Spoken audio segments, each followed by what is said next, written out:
Good morning, dear students. This is our second class online teaching video 2 of mathematics class 10th. That is topic name is real numbers. So in my first video I have given you some introduction about natural numbers, even numbers, odd numbers, whole numbers, prime numbers. एक होता है twin prime, सुना है क्या आपने? Twin prime अगर नहीं सुना है तो सुन लीजिए। ऐसे दो प्राइम नंबर्स जिनके बीच का डिफरेंस 2 हो, साथ ही साथ कॉन्जिक्यूटिव हो, लगातार एक के बाद दूसरा आया हो। जैसे कि first prime number is 2 and 2 is the only even number which is prime. 2 के बाद 3 आता है but difference is 1, so they are not twin primes. 3 के बाद क्या आता है? 5। 3 and 5 are twin primes. 17 and 19 are also twin primes. तो ट्विन प्राइम आपको सुन के लिखना है। सुन के इसलिए लिखना है, कुछ चीज़ें आपको नोटबुक, मैंने आपसे कहा है एक नोटबुक आप बना लीजिए, कंटिन्यू वीडियो आएगा, वीडियो रुकेगी नहीं, ठीक है?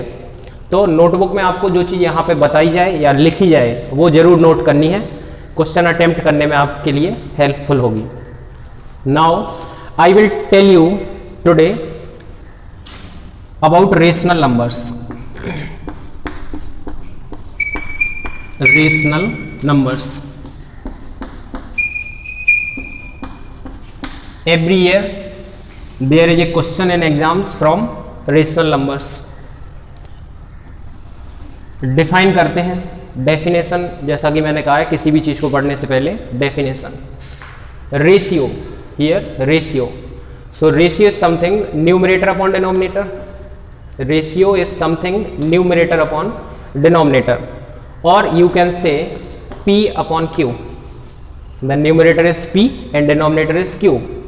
So any number which can be represented in P upon Q form is called a rational number. The definition of a rational number is any number which can be represented in P upon Q form is called a rational number. ये आपको सुन के लिखना है, video को pause करके forward backward जो भी करना हो। और rational number is a number which can be represented in P upon Q form. Where, याद क्या रखना है? Where Q is not equal to 0। Q तो 0 हो ही नहीं सकता, क्योंकि 0 का डिवाइड आपको नहीं आता, मुझे भी नहीं आता है। 0 का डिवाइड आज तक कोई कर नहीं सका है, ठीक है? So Q is not equal to 0 because this ratio will become undefined. अगर 0 अपॉन में आ गया then this ratio will become undefined, so Q cannot be 0.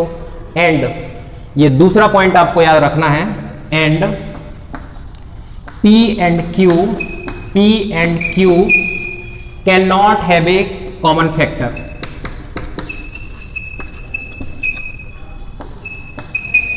Common factor, P और Q में कॉमन फैक्टर नहीं होगा। ये सिंप्लीफाइड फॉर्म में लिखा होगा। For example 3/7, this is a rational number because it is the form of P upon Q. Q is not equal to 0 and P and Q can not have a common factor. Here 3 and 7 both are primes. अगर number ऐसे लिखा है 22/88, तो इसको हम लोग simplified करके ऐसे लिखेंगे 1/4। इसका सिंप्लीफाइड फॉर्म लिखेंगे, देन कंडीशन अपनी फुलफिल हो जाएगी, P and Q can not have a common factor वाली, ठीक है? ये कंडीशन इतनी जोर देके इसलिए बताई जा रही है आपको कि जो क्वेश्चन मैं करवाने जा रहा हूं बोर्ड एग्जाम में मेनी टाइम्स, कई बार पूछा जा चुका है। साथ ही साथ मास्टर क्वेश्चन है, एक क्वेश्चन आप लगाएंगे उससे आपके 4 या 5 क्वेश्चन आराम से हो जाएंगे, 4 और 5 क्वेश्चन। साथ ही साथ कॉन्सेप्ट में ये पॉइंट आपको यूज करना होगा। मेथड का नाम है contradictory method. The name of the method is contradictory method, जिसमें हम लोग लेट करेंगे कि गिवन नंबर रेशनल है। गिवन नंबर कैसा है? रेशनल है। रेशनल है तो लिख देंगे it can be represented in P upon Q form. फिर उसमें ये वाली कंडीशन फेल हो जाएगी तो हम लोग बोल देंगे कि अपना एजम्पशन भी रॉन्ग है, हमने जो एज्यूम किया है वो गलत है, क्योंकि गिवन नंबर अगर रेशनल नंबर है then P and Q cannot have a common factor. So I am taking the question notebook आप लोग तैयार रखें, क्वेश्चन लिख लें बिल्कुल। प्रूव दैट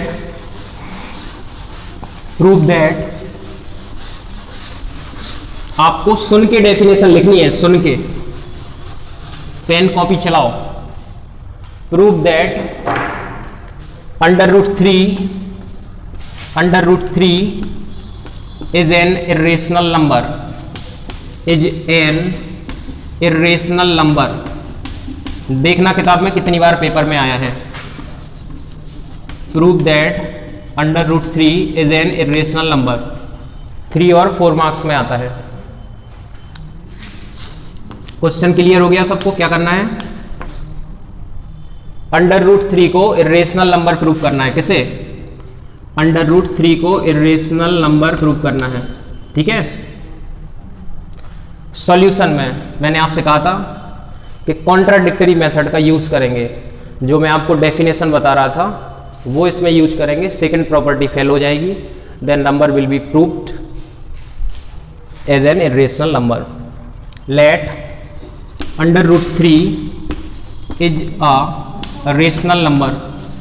मान लिया कि अंडर रूट थ्री एक रेशनल नंबर है, then under root three is equal to P upon Q. Definition है, यहां पे लिख दीजिए। पूरे नंबर चाहिए तो बच्चे कहते सर हमारे 100 में से 100 नहीं आए। भैया 100 में से 100 के लिए 100 में से 100 का लिखना पड़ता है। जिनके 100 आउट ऑफ 100 आते हैं, कॉपी दोबारा चेक होती है, कॉमा की भी मिस्टेक है तो कट कर दिया जाता है। यूनिट सही नहीं लिखी है तो वो एक नंबर आपका हटा दिया जाता है। 100 आउट ऑफ 100 मतलब एक्स्ट्रा ऑर्डिनरी, तो उसके लिए हमें ऐसे लिखना पड़ेगा। रीजन, हर एक पॉइंट का reason. Under root three is equal to P upon Q, that is by definition. अब हम लोग करेंगे by squaring both the sides. By squaring both the sides,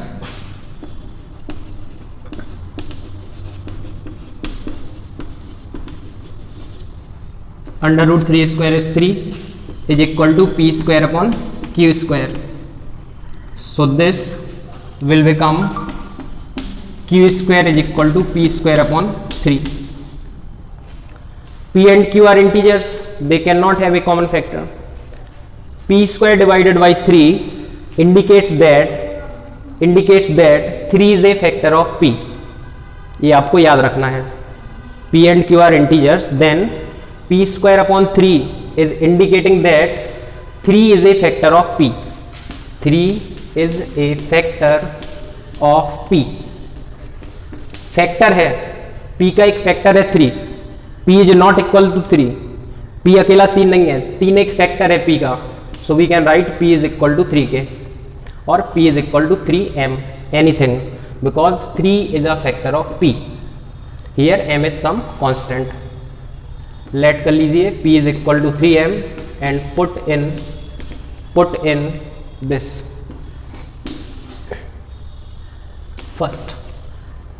first equation will become q square is equal to 3m whole square divided by 3, that is 9m square divided by 3, 3 3 are 9, q square is equal to